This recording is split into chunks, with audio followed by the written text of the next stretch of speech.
Assalamualaikum warahmatullahi wabarakatuh. Perkenalkan, nama saya Nasyaidia Angresa dengan nomor BP 2010 111033. Mata kuliah Hukum Tata Negara 1.4, Fakultas Hukum Universitas Andalas. Kali ini saya akan membahas tentang kewarganegaraan. Warga negara. Rakyat people merupakan salah satu unsur yang harus dipenuhi untuk berdirinya suatu negara. Di samping unsur wilayah dan pemerintahan yang berdaulat, rakyat yang menetap di suatu wilayah tertentu dalam hubungannya dengan negara disebut warga negara, citizen. Warga negara secara sendiri-sendiri merupakan subjek hukum yang menyandang hak dan kewajiban dari dan terhadap negara. Kedudukan warga negara berbeda dengan orang asing dalam hubungannya dengan negara. 1. Warga negara mempunyai hubungan yang tidak terputus walaupun berdomisili di luar negeri, asal tidak memutus sendiri kewarganegaraannya. 2. Orang asing hanya mempunyai hubungan dengan negara selama ia bertempat tinggal di wilayah negara yang bersangkutan. Next. Azas-azas kewarganegaraan. Di dalam Undang-Undang Nomor 12 Tahun 2006 dianut beberapa azas, yaitu 1. Azas ius sanguinis, law of the blood, yaitu kewarganegaraan ditentukan berdasarkan keturunan dan bukan negara tempat kelahiran. 2. Azas ius soli, law of the soil, kewarganegaraan ditentukan berdasarkan negara tempat kelahiran. Azas ini diberlakukan secara terbatas untuk anak-anak dan harus disesuaikan dengan ketentuan dalam undang-undang ini. 3. Azas kewarganegaraan tunggal. Maksudnya adalah menentukan satu kewarganegaraan bagi seseorang. 4. Azas kewarganegaraan ganda terbatas. Maksudnya adalah kewarganegaraan ganda bagi anak-anak sesuai dengan ketentuan yang diatur dalam undang-undang ini. Undang-undang ini pada dasarnya tidak mengenal kewarganegaraan ganda, ipatride ataupun apatride. 5. Dalam memperoleh kewarganegaraan, dikenal adanya sel-sel aktif dan sel-sel pasif. Dengan sel-sel aktif, seseorang dapat memperoleh kewarganegaraan dengan melakukan perbuatan hukum tertentu. Sebaliknya, sel-sel pasif, seseorang dapat memperoleh kewarganegaraan dengan tidak melakukan perbuatan hukum apapun. Di samping azas-azas itu, Undang-Undang Nomor 12 Tahun 2006 juga menganut beberapa azas khusus, yaitu 1. Azas perlindungan maksimum, yaitu pemerintahan wajib berikan perlindungan penuh kepada setiap WNI dimanapun dia berada. 2. Azas persamaan di dalam hukum dan pemerintahan, bahwa setiap warga negara Indonesia mendapatkan perlakuan sama di depan hukum dan pemerintahan. 3. Azas kebenaran substantif. Prosedur perwarganegaraan seseorang tidak hanya bersifat administratif, tetapi juga disertai substansi dan syarat-syarat pemohonan yang dapat dipertanggungjawabkan kebenarannya. 4. Azas non-diskriminatif.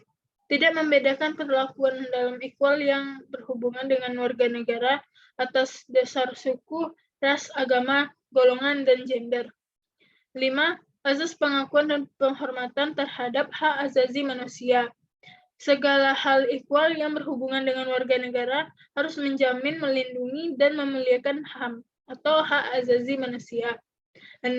Azas keterbukaan. Segala hal equal yang berhubungan dengan warga negara harus dilakukan secara terbuka. Next. Prosedur kewarganegaraan Indonesia. Prosedur kewarganegaraan Indonesia yaitu 1. Kelahiran, citizen by birth, yaitu kewarganegaraan berdasarkan kelahiran di mana setiap orang yang lahir di wilayah suatu negara dianggap sah sebagai warga negara yang bersangkutan. Azas ini dianut adalah ius soli, yaitu tempat kelahirannya. 2. Citizenship by descendant adalah kewarganegaraan berdasarkan keturunan di mana seseorang yang lahir di luar wilayah suatu negara dianggap sebagai warga negara karena keturunan apabila Pada waktu yang bersangkutan dilahirkan, kedua orang tua adalah warga negara dari negara tersebut. Azas yang dipakai di sini adalah ius sanguinis. 3. Citizenship by naturalization. Merupakan kewarganegaraan orang asing yang atas kehendak sadarnya sendiri mengajukan permohonan untuk menjadi warga negara dengan memenuhi segala persyaratan yang ditentukan untuk itu. 4. Citizenship by registration merupakan kewarganegaraan bagi mereka yang telah memenuhi syarat-syarat tertentu. Dianggap cukup dilakukan melalui prosedur administrasi pendaftaran yang lebih sederhana dibandingkan dengan metode naturalisasi yang lebih rumit. 5. Citizenship by incorporation of territory, yaitu proses kewarganegaraan karena terjadinya perluasan wilayah negara. Warga negara Indonesia. Dalam pasal 4 Undang-Undang Nomor 12 Tahun 2006 yang disebut sebagai warga negara Indonesia, beberapa di antaranya yaitu 1. Anak yang lahir dari perkawinan yang sah dari seorang ayah dan ibu WNI. 2. Anak yang lahir dari perkawinan yang sah dari seorang ayah WNI dan ibu WNA. 3. Anak yang lahir dari perkawinan yang sah dari seorang ayah WNA dan ibu WNI. Next. Syarat dan tata cara memperoleh kewarganegaraan Republik Indonesia. A. Dalam pasal 9 sampai dengan pasal 22 diatur tentang tata cara perolehan status kewarganegaraan Republik Indonesia. Beberapa di antaranya yaitu 1. Setelah berusia 18 tahun atau sudah kawin. 2. Sehat jasmani dan rohani. 3. Dapat berbahasa Indonesia serta mengakui dasar negara Pancasila dan Undang-Undang Dasar 1945. B. Permohonan tersebut diajukan di Indonesia oleh pemohon secara tertulis dalam bahasa Indonesia di atas kertas bermaterai cukup kepada Presiden melalui Menteri Hukum dan HAM. C. Dalam waktu paling lambat 3 bulan akan diproses dengan pertimbangan Presiden. D. Pengambulan permohonan kewarganegaraan ditetapkan dengan keputusan Presiden. Setelah keluarnya keputusan ini, pemohon dipanggil untuk mengucap sumpah atau menyatakan janji setia. E. Penolakan permohonan kewarganegaraan harus disertai alasan dan diberitahukan kepada Menteri Hukum dan HAM maksimal 3 bulan dari permohonan. Next. Kehilangan kewarganegaraan. Seseorang dapat kehilangan kewarganegaraan karena 3 kemungkinan cara, yaitu 1. Renunciation, yaitu tindakan sukarela seseorang untuk meninggalkan salah satu dari 2 atau lebih status kewarganegaraan yang diperoleh dari 2 atau lebih.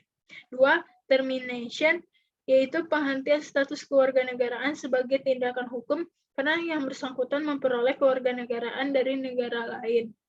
3. Deprivation, yaitu suatu penghentian secara paksa, pencabutan atau pemecatan dari status kewarganegaraan berdasarkan perintah jabatan yang berwenang karena terbukti adanya kesalahan atau pelanggaran yang dilakukan dalam cara perolehan status kewarganegaraan.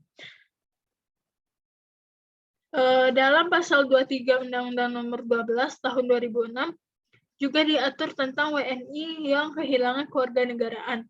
Beberapa di antaranya. 1. Memperoleh kewarganegaraan lain atas kemauannya sendiri. 2. Tidak menolak atau tidak melepaskan kewarganegaraan lain, sedangkan orang yang bersangkutan mendapatkan kesempatan untuk itu. 3. Dinyatakan hilang kewarganegaraannya oleh Presiden atas permohonannya sendiri. Yang bersangkutan sudah berusia 18 tahun, bertempat tinggal di luar negeri, dan dengan dinyatakan hilang kewarganegaraannya, Republik Indonesia tidak menjadi tanpa kewarganegaraan. Next. Perkawinan campuran. Berdasarkan pasal 57 Undang-Undang Nomor 1 Tahun 1974 tentang perkawinan. Yang dimaksud dengan perkawinan campuran adalah perkawinan antara dua orang yang di Indonesia tunduk pada hukum yang berlainan karena perbedaan kewarganegaraan dan salah satu pihak berkewarganegaraan Indonesia. Perkawinan campuran yang dilangsungkan di Indonesia dilakukan menurut Undang-Undang Perkawinan dan harus memenuhi syarat-syarat dalam pasal 6, yaitu 1. Adanya persetujuan kedua calon mempelai, 2. Izin dari kedua orang tua atau wali yang belum berusia 21 tahun. Bagi perkawinan campuran yang dilangsungkan di luar Indonesia atau luar negeri, harus didaftarkan di kantor catatan sipil paling lambat 1 tahun setelah yang bersangkutan kembali ke Indonesia. Bila tidak, maka perkawinan belum diakui oleh hukum Indonesia. Surat bukti perkawinan ini didaftarkan di kantor pencatatan perkawinan tempat tinggal yang bersangkutan di Indonesia. Pasal 56 ayat 92 Undang-Undang Nomor 1 Tahun 1974. Next. Anak hasil perkawinan campuran. Konsekuensi penting dari perkawinan campuran adalah masalah kewarganegaraan anak. Undang-Undang kewarganegaraan yang lama, yaitu Undang-Undang Nomor 62 Tahun 1958, menganut prinsip kewarganegaraan tunggal, sehingga anak yang lahir dari perkawinan campuran hanya bisa memiliki satu kewarganegaraan. Yang dalam undang-undang tersebut ditentukan bahwa yang harus diikuti adalah kewarganegaraan ayahnya. Peraturan ini menimbulkan persoalan apabila di kemudian hari perkawinan orang tua pecah, tentu ibu akan kesulitan mendapatkan pengasuhan anaknya yang warga negara asing. Dengan lahirnya, Undang-Undang Nomor 12 Tahun 2006 memberikan kecerahan status anak hasil perkawinan campuran. Berdasarkan ketentuan dalam undang-undang ini, khususnya pasal 4, anak yang lahir dari perkawinan seorang WNI dengan pria WNA maupun anak yang lahir dari perkawinan seorang wanita WNA dengan pria WNI sama-sama diakui sebagai warga negara Indonesia. Untuk sementara, anak tersebut akan mempunyai kewarganegaraan ganda. Namun setelah berusia 18 tahun atau sudah kawin, maka ia harus menentukan pilihannya. Pernyataan untuk memilih tersebut harus disampaikan paling lambat 3 tahun setelah anak dengan ibunya, karena undang-undang ini mengizinkan kewarganegaraan ganda terbatas untuk anak hasil perkawinan campuran. Baiklah, segitu saja presentasi saya kali ini. Mohon maaf apabila ada kesalahan dan kekhilafan saya. Terima kasih. Assalamualaikum warahmatullahi wabarakatuh.